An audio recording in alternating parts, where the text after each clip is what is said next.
Hello students, आज हम 10th class Hindi subject में संशोधित पाठ्यक्रम के अनुसार 8वां लेसन नागार्जुन इनकी कविता कल और आज का अध्ययन करेंगे। नागार्जुन इनका जन्म सन 1911 ईस्वी में और मृत्यु 1998 ईस्वी में हो जाती है।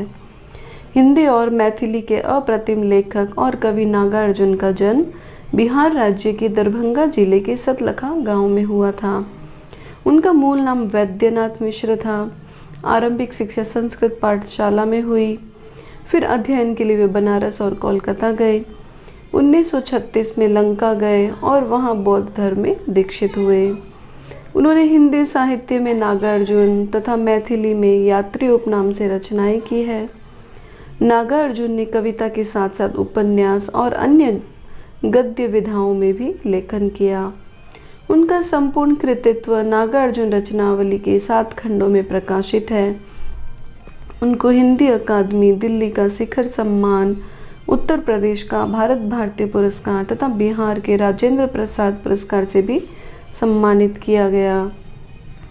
सामयिक बोध से गहराई तक जुड़े नागार्जुन की आंदोलन धर्मी कविताओं को व्यापक लोकप्रियता मिली। इनकी प्रमुख कृतियां हैं युगधरा, सतरंगे पंखों वाली, हजार हजार बाहों वाली, तुमने कहा था, पुरानी जूतियों का कोरस, आखिर ऐसा क्या कह दिया मैंने, मैं मिलिट्री का बूढ़ा घोड़ा, तालाब की मछलियाँ, ओम मंत्र, भूल जाओ पुराने सपने आदि है। आज हम जिस कविता का अध्ययन करेंगे वो है कल और आज।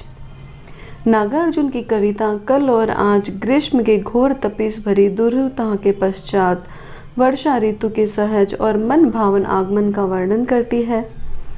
ग्रीष्म ऋतु के हताश एवं उदास मुख कृषक, धूल स्नान करते पक्षी वृंद, सूखे खेतों का वीराना उजाड़पन और बदरंग आसमान जहाँ एक और समाज के सोपान पर छूटे हुए अंतिम आदमी का प्रतिनिधित्व करता है, वहीं दूसरी ओर प्रकृतिगत चित्रण की सहजता को भी दर्शाता है। वर्षा ऋतु का आगमन परिवर्तन का संकेत है। वर्षा के आगमन से प्रकृति रूपी सुकन्या नृत्य करती हुई प्रतीत होती है। प्रकृति के समस्त उपादान भी उसका साथ देते प्रतीत होते हैं। ऋतु चक्र का अत्यंत सजीव अंकन इस कविता की खास विशेषता है। और यहाँ पर इस कविता में कवि ने ठेठ देशज उपादानों का प्रयोग किया है जो बहुत ही हमारे लिए मुग्धकारी है, हमें आकर्षित करता है। भाषा की दृष्टि से नागार्जुन का ठेठ जो देसी अंदाज है वो हमारे लिए मनोरम है, हमारे मन को आकर्षित करने वाला है, आनंदित करने वाला है। तो आइए देखते हैं कल और आज। यहाँ पर कल से आशय है ग्रीष्म ऋतु से और आज का अर्थ हो जाता है वर्षा ऋतु। तो देखेंगे, अभी कल तक गालियाँ देती तुम्हें हताश खेतीहर। कवि कहता है कि अभी कल तक अर्थात जब ग्रीष्म ऋतु थी, गर्मी का मौसम था, चारों तरफ जो है गर्म हवाएं चलती थी, धूल भरी आंधियाँ चलती थी, तो अभी कल तक गालियाँ देती तुम्हें हताश खेतीहर। हताश का अर्थ हो जाता है उदास या निराश, खेतीहर अर्थात किसान।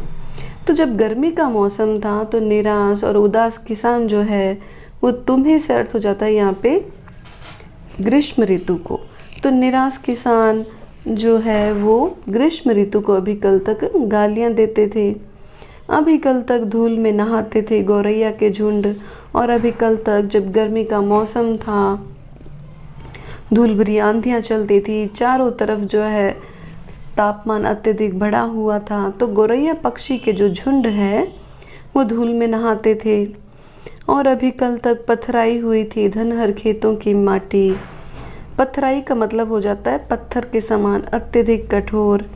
धनहर अर्थात अनाज को उगलने वाली।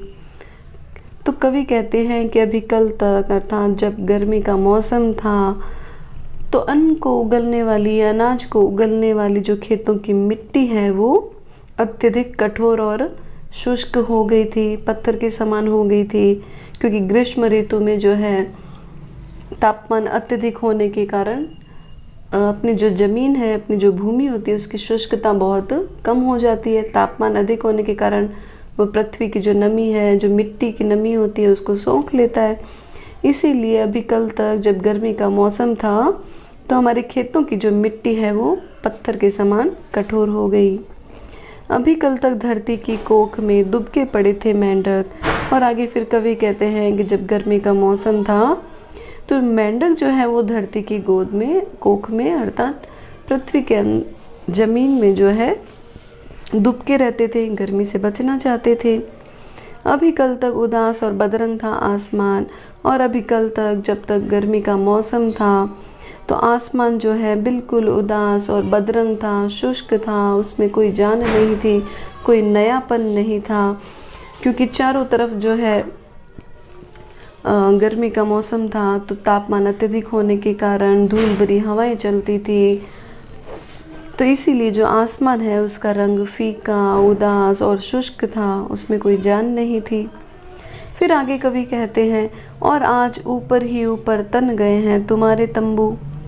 तो यहाँ पर जो है अब कवि ने मौसम परिवर्तन, ऋतु परिवर्तन का वर्णन किया है कि ग्रीष्म ऋतु चली गई है और ग्रीष्म ऋतु के बाद में अब वर्षा ऋतु का मौसम आ गया है, वर्षा ऋतु प्रारंभ हो गई है। और आज ऊपर ही ऊपर तन गए हैं तुम्हारे तंबू। तंबू से आशय यहाँ पे बादलों की घटा रूपी तंबू से है। तो कवि कहते हैं कि आज जब वर्षा ऋतु प्रारंभ हो गई है तो आसमान में, आकाश में बादलों की घटाओं रूपी जो तंबू है वो तन गए हैं, अर्थात चारों तरफ जो काली काली घटाएं छा गई है। और आज चमका रही है पावस रानी बूंदा बूंदियों की अपनी पायल। और आगे कवि कहते हैं कि आज जो है वर्षा ऋतु प्रारंभ हुई है तो पावस रानी अर्थात वर्षा रूपी जो सुंदरी है वो क्या कर रही है? वर्षा रूपी सुंदरी कह सकते हैं हम, या फिर हम कह सकते हैं कि प्रकृति रूपी कोई सुंदरी है, प्रकृति रूपी कन्या है। वो क्या कर रही है?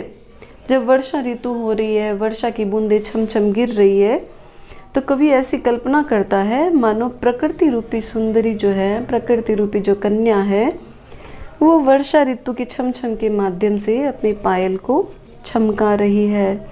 अर्थात भाव ये हो गया कि वर्षा ऋतु की जो आगमन हुआ है तो वर्षा की बूंदें जो है वो छम छम गिर रही है, छम छम बरसने लगी है। और आज चालू हो गई है झिंगुरों की शहनाई अविराम। फिर कवि कहते हैं कि जब वर्षा ऋतु प्रारंभ हुई तो झिंगुर जो है अपने मधुर स्वर के माध्यम से ऐसा लग रहा है मानो लगातार जो है वो शहनाई बजा रहे हैं। अविराम का अर्थ हो जाता है लगातार। तो झिंगुर अपने स्वरों के माध्यम से लगातार शहनाई बजा रहे हैं। और आज जोरों से कूक पड़े नाचते थिरकते मोर। और कवि कहते हैं कि आज जब वर्षा ऋतु प्रारंभ हुई, बारिश शुरू हो गई है, वर्षा की जो है बूंदें छम छम पृथ्वी पर गिरने लगी है, तो इस मौसम में मोर जो है वो बहुत आनंदित हो गए हैं और आनंद और उल्लास से जो है मूक कलरव करने लगे हैं, कूकने लगे हैं और नाचने थिरकने लग गए हैं। और आज आ गई वापस जान दूब की झुलसी शिराओं के अंदर। शिराओं का अर्थ होता है अग्रभाग या आगे का भाग। तो कवि कहते हैं कि आज जब वर्षा ऋतु आई है तो जो दूब है उनकी जो झुलसी हुई शिराएं हैं, उनका जो अग्रभाग था जो भीषण गर्मी के कारण झुलस गया था, जल गया था, तो वर्षा ऋतु के आगमन के कारण वर्षा होने पर आज जो दूब की जो झुलसी हुई शिराएं हैं, दूब की जो अग्रभाग है, उनमें फिर से जान आ गई है, अर्थात फिर से वो हरी भरी हो गई है, हरियाली छा गई है। और आज विदा हुआ चुपचाप ग्रीष्म समेट कर अपने लाव लश्कर। लाव लश्कर का अर्थ हो जाता है साजो सामान या अपना सब कुछ। तो कवि कहते हैं कि आज जब वर्षा ऋतु आई है, वर्षा का मौसम आ गया है, तो ग्रीष्म ऋतु जो है वो अपना साजो सामान अर्थात अपना सब कुछ समेट कर विदा हो गई है। अर्थात ग्रीष्म ऋतु का मौसम चला गया है और वर्षा ऋतु आ गई है, वर्षा ऋतु का मौसम प्रारंभ हो गया है। तो इसमें हम देखेंगे कि कवि ने किस तरह से जो है प्राकृतिक उपादानों का प्रयोग करके और बहुत ही देशी और ठेठ भाषा रूप में जो है हमारे सामने इस कविता को प्रस्तुत किया है। तो इस कविता को पढ़कर मन जो है हमारा बहुत ही आनंदित हो जाता है, यह कविता हमारे लिए बहुत ही मनोरम है, हमारे मन को आकर्षित करती है। और किस तरह से इस कविता के माध्यम से कवि ने बताया कि ऋतु चक्र में जो परिवर्तन होता है, और उस ऋतु चक्र के परिवर्तन से जब गर्मी का मौसम था तो किसान, पशु, पक्षी सभी जो है किस तरह से निराश और उदास थे। चारों तरफ जो आसमान है या वातावरण जो है बहुत ही शुष्क, धूल मिट्टी से भरा हुआ और गर्म हवाएं चल रही थी।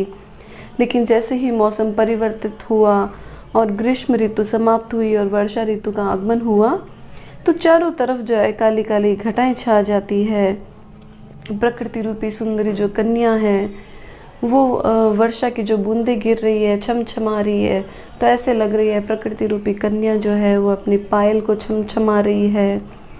झिंगुर जो है अपनी स्वर रूपी शहनाई बजाने लग गए हैं। मोर जो है वो नाचने थिरकना प्रारंभ कर दिया है उन्होंने।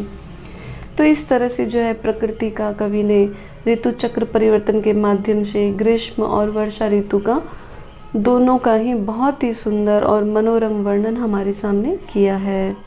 प्लीज़ हमारे चैनल को लाइक और सब्सक्राइब ज़रूर करें, और अगर आपके कोई सुझाव है तो कमेंट बॉक्स में ज़रूर लिखें, और अधिक से अधिक हमारे इस चैनल को शेयर करें।